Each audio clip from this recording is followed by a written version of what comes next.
大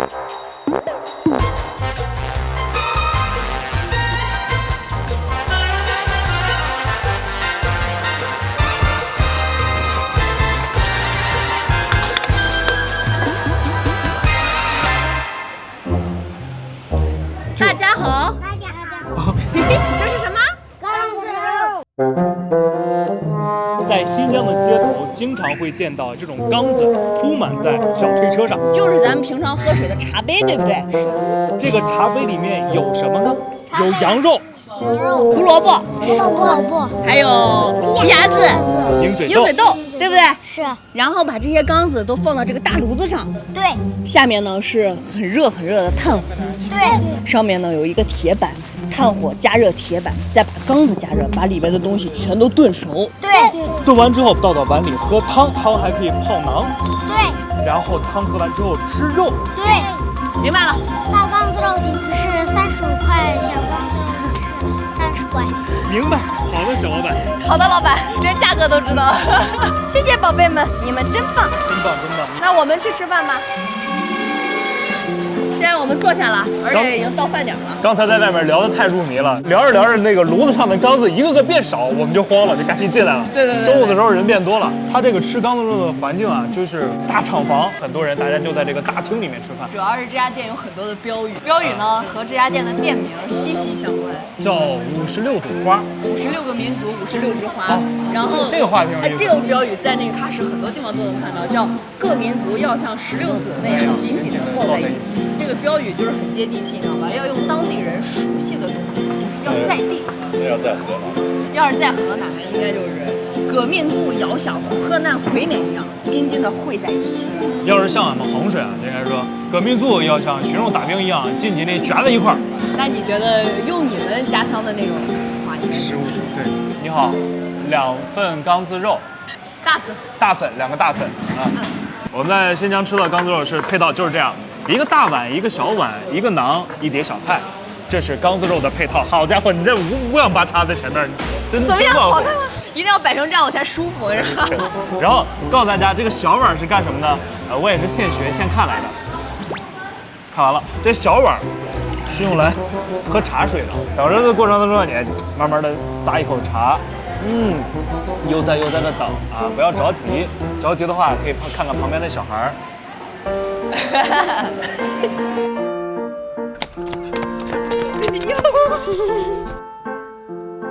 刚才我们是成片的，来了，谢谢。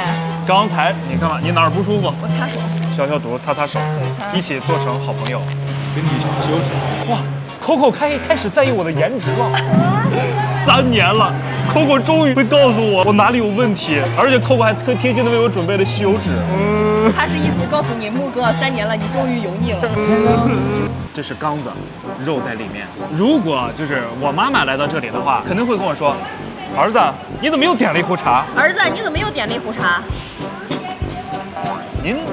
您能跟慢一点吗？我怕赶不上。但是在新疆这边的话，这就是一种当地的特色。哇，有点快点放下来。3、2、1。哇！啊！你的汤多，你的肉多，上面飘着油花。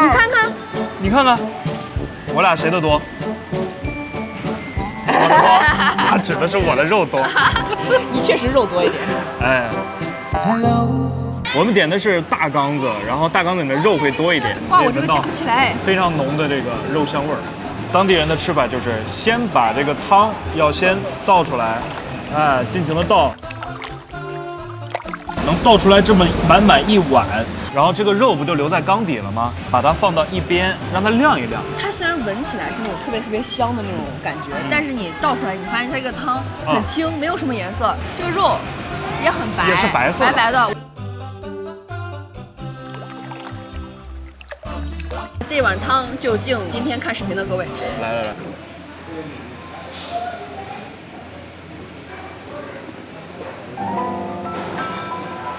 哇，哎，是有点甜，对，然后有点咸，又有点鲜，它是一以贯之的肉味儿，除此之外，没了，没了。没了。就很想跟大家形容一下它是什么感觉，但没有办法用更多的语言描述，它就是很纯的肉汤。我觉得这边这个汤有点像这边人的性格，就是如你所见，清澈纯粹。你看到了是什么，其实它就是什么。就是你喝了3到5口汤之后，这个肉的温度也差不多了。那么我们是不是可以开始吃肉了？尝一下吧。这个汤就像给你打开了味蕾一样，已经被刺激到了，这个时候你就要拿起你缸子里的羊肉。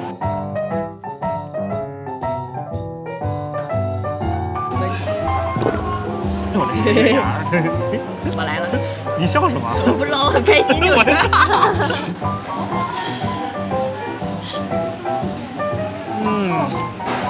哇，这个肥肉滚瘦肉，好满足啊！但是这样的新疆的羊肉太香了，就是很普通的羊肉煮熟了，表面带着点盐分，但就是很有滋味儿，很有滋味儿。我还以为缸子里面炖出来的肉会是，我就没想过缸子里会炖羊肉。来，怕你们看我们这个。哇，这肉好不容易，我们的肉才晾凉。这个肉我能嗦得干干净净，因为它火候足够之后。对，我刚想说，我说，炖的脱骨了。我补充一下，过去的那种糖思维升温特别快，直接把这些羊肉炖的完全脱骨了，你能吃得干干净净。哇，很有手吃是因为你想把它吃得干净一点。对，你不想浪费任何一块肉。腹肌里面肉会有点肥，你知道吗？把它吸出来的时候是特别香的，就是那一下把你能香一下。所以不想放过任何一个部位。没了你？你才叫没了呢！我这还有一大块肉，特地留到最后。我们为什么要留一口肉呢？原因来了，这个馕这个时候来，咱俩鸡个馕，鸡馕泡汤。当地人在吃这个掰这个窝囊的时候，就一定要双手捏实，这样去掰。这种馕非常的香，非常的扎实，又顶饿。我这个绝了！我这个馕有点硬，它没有着力点。我这个馕有问题。窝囊呢，它的密度非常高。然后现在你把它对半掰开之后，然后你可以给它掰小块了。单吃也好吃，有点费牙就是。对，非常纯粹的面香味儿。他来吃饭，因为我不想费牙。对，非常费牙。然后把这个馕掰成块块，把它泡到汤里，然后你这个汤和馕滋味就改变了。不费牙了，好吃。这个馕泡到羊汤里面，就感觉在吃肉馕，就是很有滋味儿啊。我要把肉吃。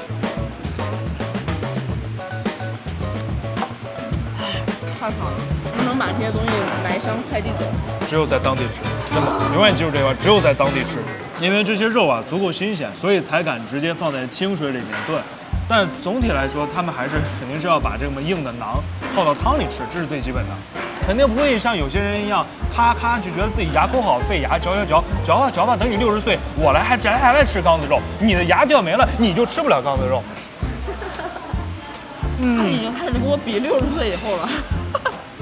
我60岁以后，我还要来吃缸子肉。说好了，这期点赞过40万，木上60岁以后就来吃缸子肉，咱们就比一比，看谁活得久是吧？你们差这一个赞吗？不差，就在这插个眼，看看木上60岁能不能来吃缸子肉。大家还得等我45年，好难熬啊！你们。你今年多大？15岁啊？我看你也就5岁。他们俩是朋友，是朋友，好朋友。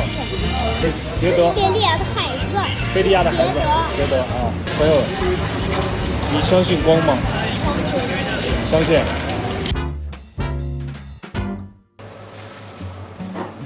化了是不是？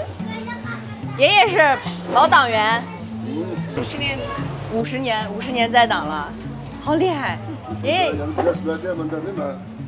爷说什么？是爷爷，你外公，平常爷爷就带着徽章吗？这都是爷爷的，好厉害， Yeah, 好厉害 they're famous. 厉害！爷爷是不是说厉害什么？ Something about that. 不是厉害，是一家人都在这儿做生意吗？对，这个老板娘是他的女儿，啊，他最小。就是小女儿在旁边卖这个缸子肉什么的，然后爷爷在这边就是做卖一些饮料搭配。大家就一起嘛，然后也闲着也是闲着，然后我外公他一个人，然后怕他比较孤独。他说他跟他8年跟各个民族一起住一起生活8年，啊，在哪里？在乌鲁木齐，他参军的时候，哦，当过兵。高中毕业，然后就准备去上大学，然后就没去，然后就直接去当兵了。哦，为啥想去当兵啊？没有上大学， Veteran hold'em something. 保护祖国。保护祖国。他跟我们说过的是，他参加过那个印度的那个战争，就是去西藏。我长大的时候当一名解放军。我也是，我也是。别人干了坏事，然后解放军干好事儿。但是解放军，但是没有这样的东西就可以了。摩托车撞了，什么时候撞的2轮车。 ？2轮摩托车。是当时骑得快吗？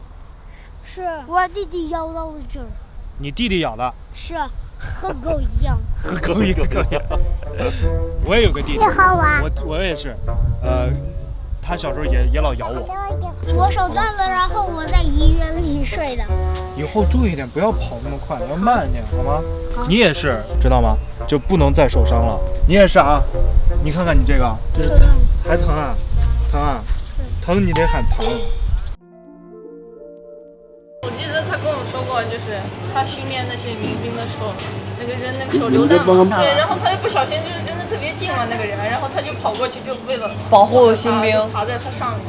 哦，那个弹片就打到了爷爷的身体里。他这好像有个疤，就小时候看过他这个地方的疤。有一个疤。啊，就好像是个窟窿。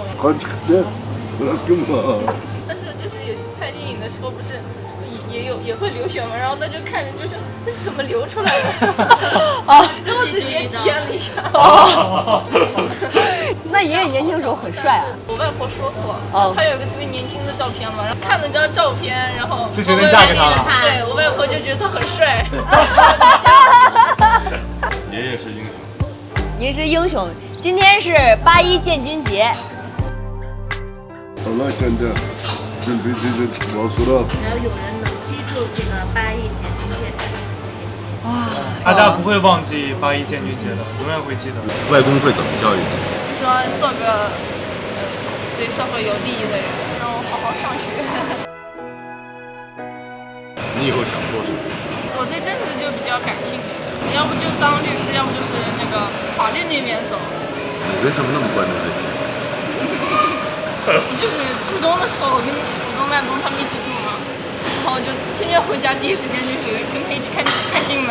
当时就美国人各种各样的跟我说新疆不好，然后就看着就挺生气的。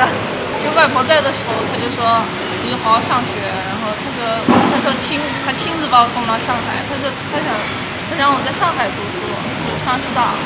然后我说行，然后后面他就不在了，然后我就跟他说，让我外公说你就好好活着，你就替外婆带我过去就行。你想去上海？啊，那也算是我外婆的心愿。我们就在上海，你到上海联系我。当当，正好我们今天过来的时候就是8·1建军节，今天又碰到了爷爷，然后我们就又开车开了20多分钟吧，跑到市里边去扎了56朵花，现在准备去把这个花送给爷爷。听完爷爷的故事之后，就想跟爷爷说，不会忘记8·1建军节的，也不会忘记他们这一代人为我们当时做的这些努力啊，为国家做的贡献。走吧。我哭了。我屋里车里热。你是不是感动了？车里热。我送给您了，送给您的。节日快乐！节日快乐！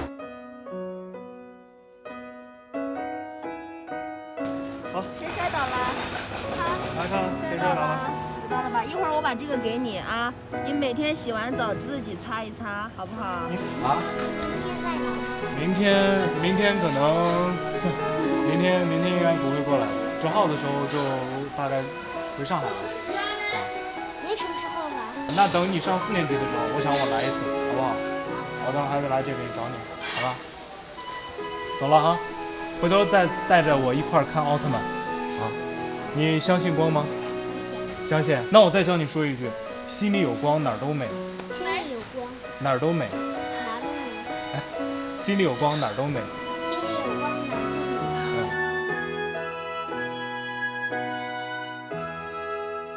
喜欢我们的小伙伴可以订阅一下，点击小铃铛可以及时获取最新影片哦。叮铃铃。